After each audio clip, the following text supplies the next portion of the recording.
Time to get started on our third episode of our Eliza analysis. And today we're going to get into sessions, counseling sessions. These are an important narrative element to the game, and I think it's important to understand what they are before we get into one. We are a proxy for Eliza. We basically say whatever Eliza tells us to say. Eliza is just a chatbot. It just reflects whatever the other person's talking about. So if we say, I hate apples, Eliza would say, why do you hate apples? It's a very basic program. And our job is to speak for the program. We say whatever the program wants us to say. So why are these sessions in the game? Well, we're a proxy for Eliza. Evelyn is a proxy for Eliza. The counseling people, the people in the chair across from us, the suffering people, they're a proxy for Evelyn. They say the things that Evelyn wants to say. If Evelyn stood up and raged and begged and cried, we would dissociate. We'd step out of Evelyn's shoes. We're not ready for that, narratively speaking, and it would feel out of character for Evelyn to say those things. But we can bring in another NPC to say those things on her behalf. And this is a common technique. Someone in the crew feels an emotion so the main character doesn't have to, because you feel it would be out of character for the main character or not narratively convenient for them to be in that headspace. So you have someone else do it. And that's exactly what these sessions are. These sessions are characters, throwaway characters, speaking on behalf of main characters. Everything that these people say in their sessions is discussing the current situation of the game. So Evelyn can't rage or scream, but we can bring in someone else who can rage and scream. And if he happens to say the exact same lines Evelyn would say if she was free to, that's fine. Not all of these characters are proxies for Evelyn. Some of them are proxies for other major characters. But that is the basic idea here. These sessions are the writer's way of injecting all of the pathos and emotional content and angles that they needed into the story, but they couldn't fit them into the story given that the characters are all pretty laid back. It's an interesting idea, and it works fairly well, but it doesn't work very well for this first session. And the reason is because we don't know anything. We don't know enough to know that this is a mirror. We don't know what Evelyn's situation is. We don't know who she is. We don't know what she's like. We don't know why she's suffering, or even that she is suffering. So when someone steps up and starts to shout and rage, it doesn't feel like it's insightful. It doesn't feel like it's helping to build the narrative. It just feels depressing. Maybe that's just me, but this session was so depressing that I almost stopped playing because I did not sign up to play endless realistic therapy sessions where people scream and rage and blame me for shit. That's just not fun. Fortunately, this is the only session like that, and the reason the session is like that is because this is Evelyn's past. This person is Evelyn raging about her past. But we don't know enough about her past to see that.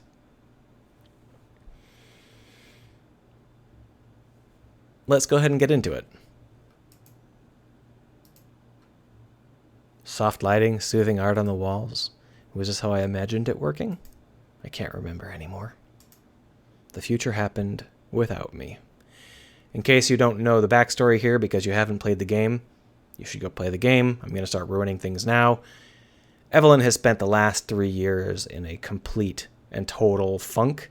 She's basically been shut off, running on automatic. The world has been empty. She's been empty. There's just been nothing. She's been in a severe depressive state. And now she's signed up for this big booming business that's doing something weird with something she once loved. So we get to listen to this guy, and you can easily just imagine that Evelyn says literally everything he's going to say. It's that one-to-one.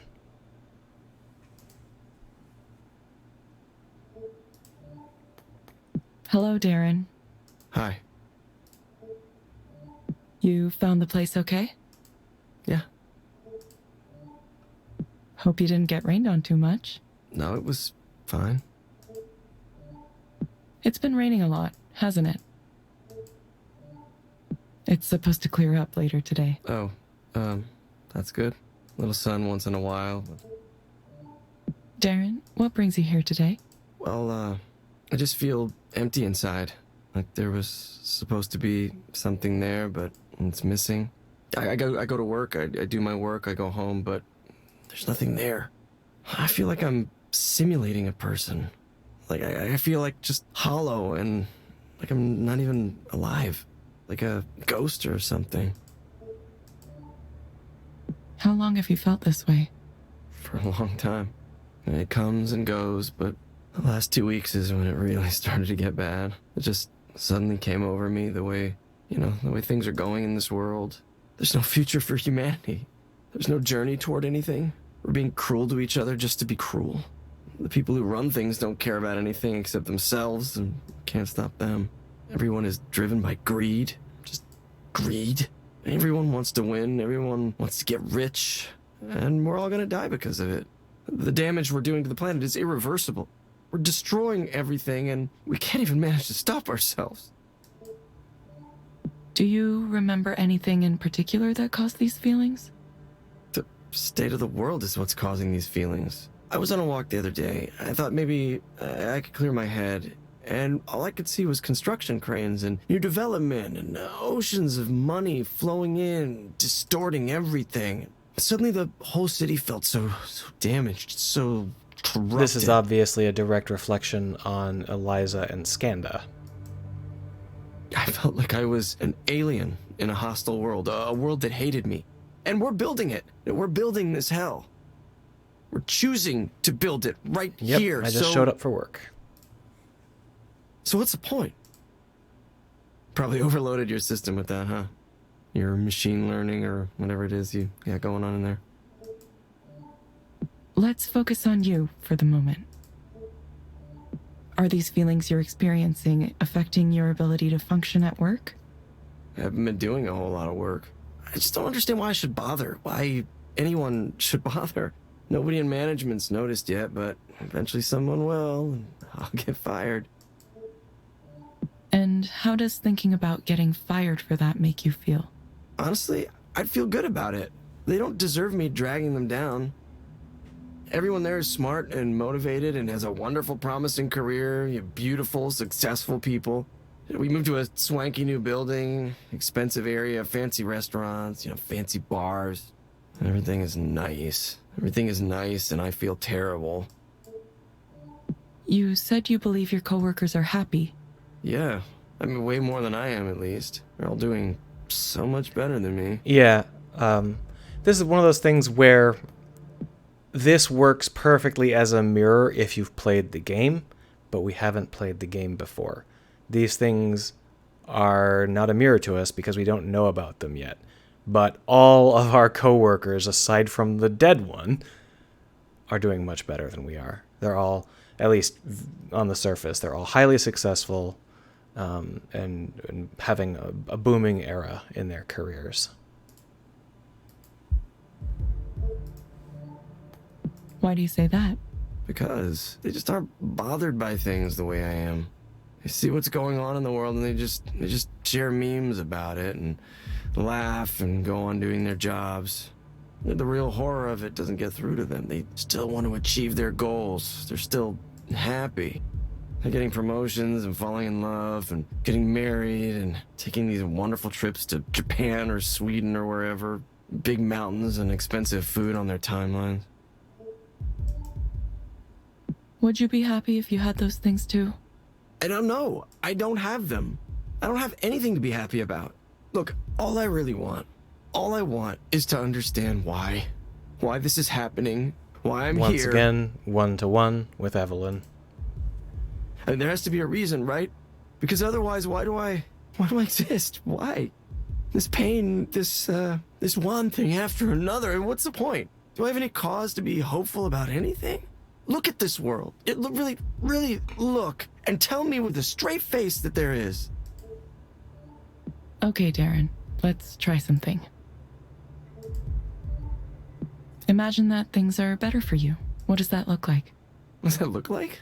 I don't know. It looks like knowing that something matters at all. But nothing I do will matter. Nothing matters. Not against the face of human indifference, this absurdity. Are there any other things that come to mind? Like what? I wish I could talk to people. Really talk to people, have some actual communication. Like right now, I wish I could talk to you. To you. You as a human being.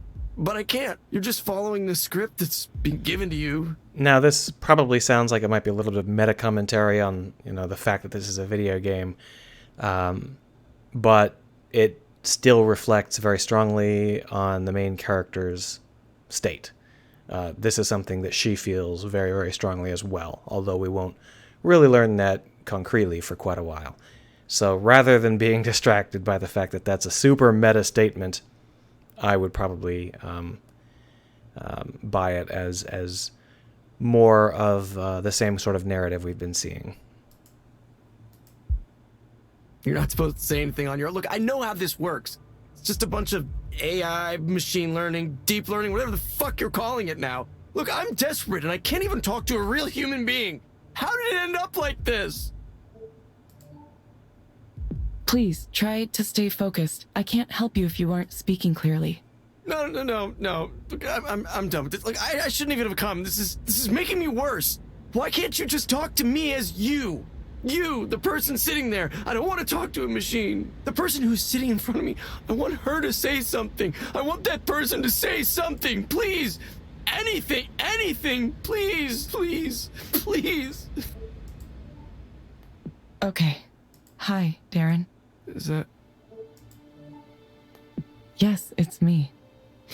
You're not following the script right now? Wait, say something weird. Say something only a human would say. Darrin, I'm going to get in trouble if I deviate from Eliza for too long. No, I know, My real name is Evelyn. Yeah? Well, it's, nice to meet you, Evelyn. I didn't expect you would actually do that.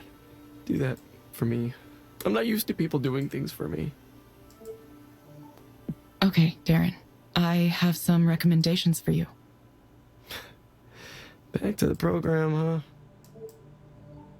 First, I'm going to send a set of breathing exercises for you to do.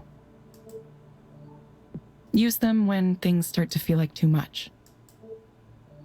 You'll find them in the Skanda Wellness app on your phone. Second, I recommend asking your doctor or psychiatrist about nexif.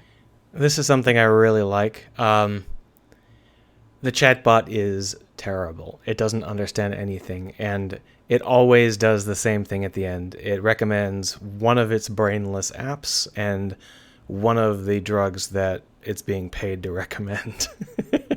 The shallowness of Eliza in this game is on purpose. Eliza is supposed to suck.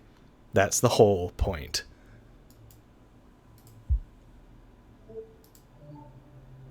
Based on my analysis, this medication might help you feel better.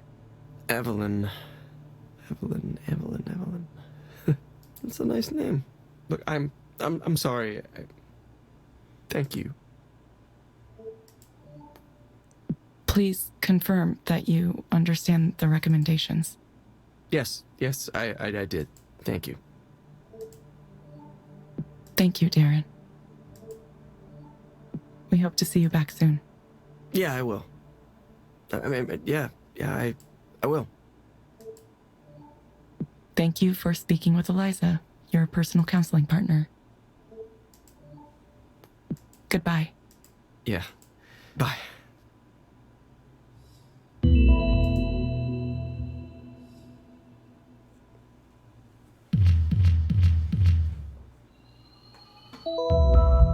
Now, obviously, this is also all just nothing. All of the interfaces for this stuff are just glitz to give you the right feel. None of them matter. There's no better or worse that you can do. The levels are they're just numbers, so they don't matter either. But you can see why I wasn't really willing to just go on a full game of that. Hey, how'd it go? I don't know. Why? What happened? Hold on, I can check the log. You're going to listen to the session? Is that okay? Oh yeah, I have privacy clearance. This is still a new service, so we need to be able to monitor sessions for a variety of reasons. There could be bugs in the software we need to examine more closely. We're pretty upfront about all this. One of these guys. Yeah, we get people in who demand to speak to a real human being. It happens often enough that we made Eliza capable of handling it with a special script. It's nice to know things are working as designed.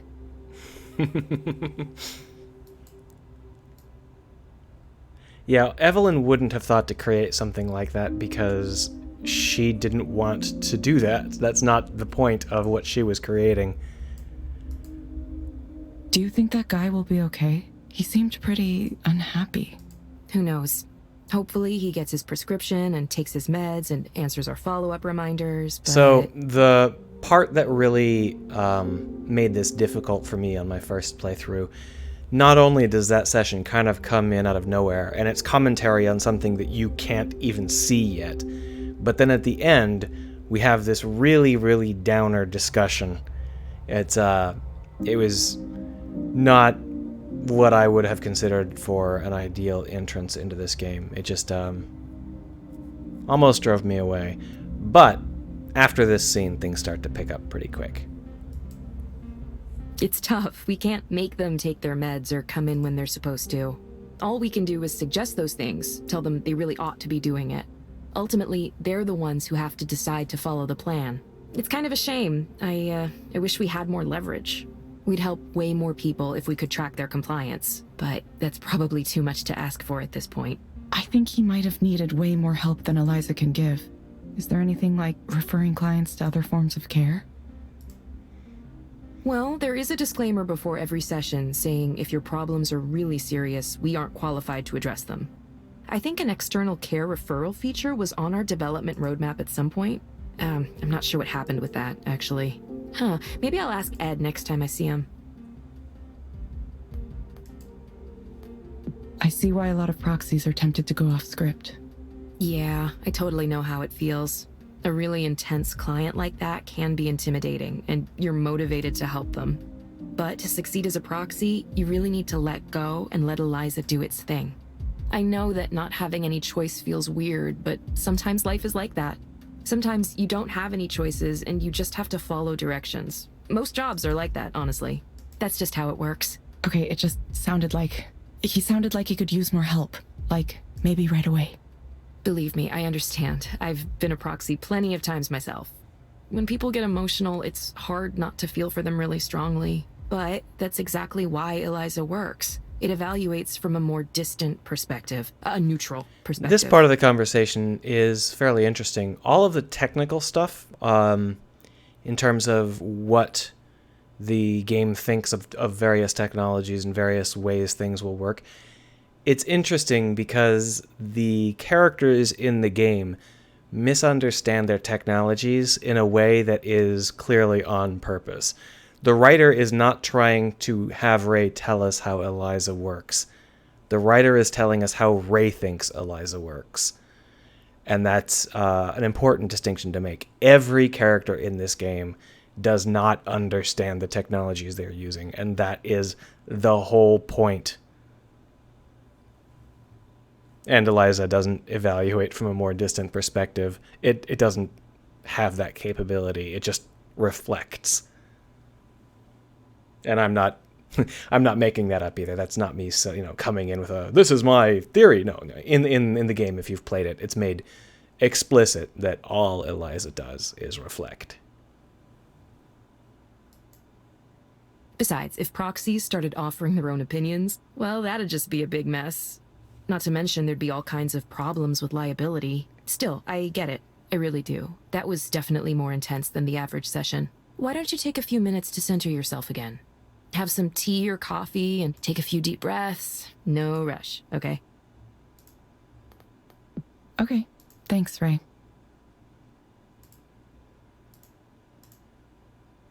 Yep, I agree. That was a lot. It's time for us to take a step back. I'd love to stop recording here and take Nora on as a separate conversation, but I don't think there's a waypoint right at Nora's chat. So let's go through Nora's chat. Nora is our friend. She's the only real friend we have in this game, or the only person we really consider as a friend in this game.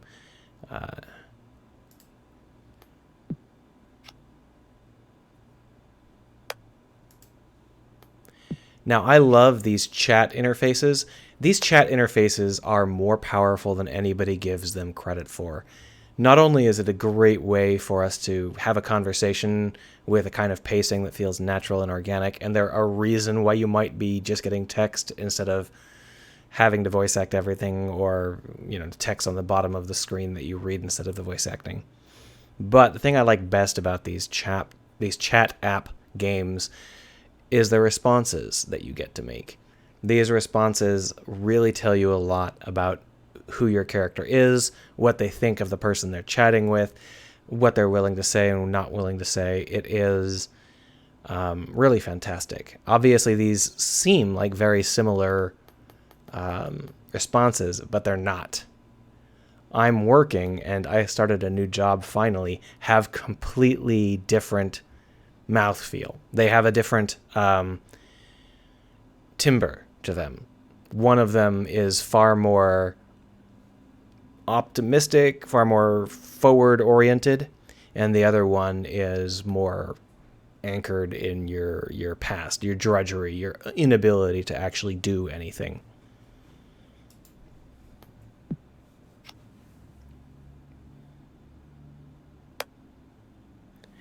And here you can see that we don't have any options to tell Nora what our job actually is. There's actually a lot of reasons for that, which will become very clear very soon.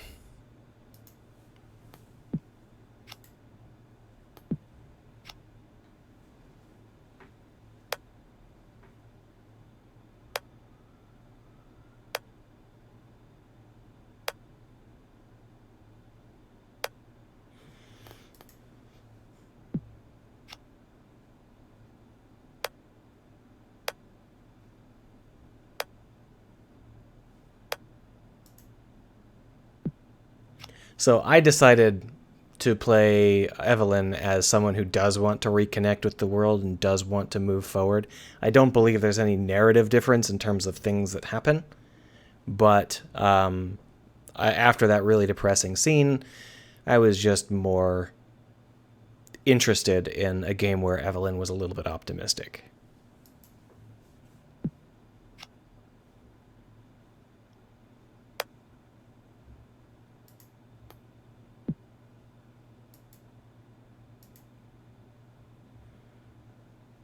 Hooray! So this is a scene where we can stop.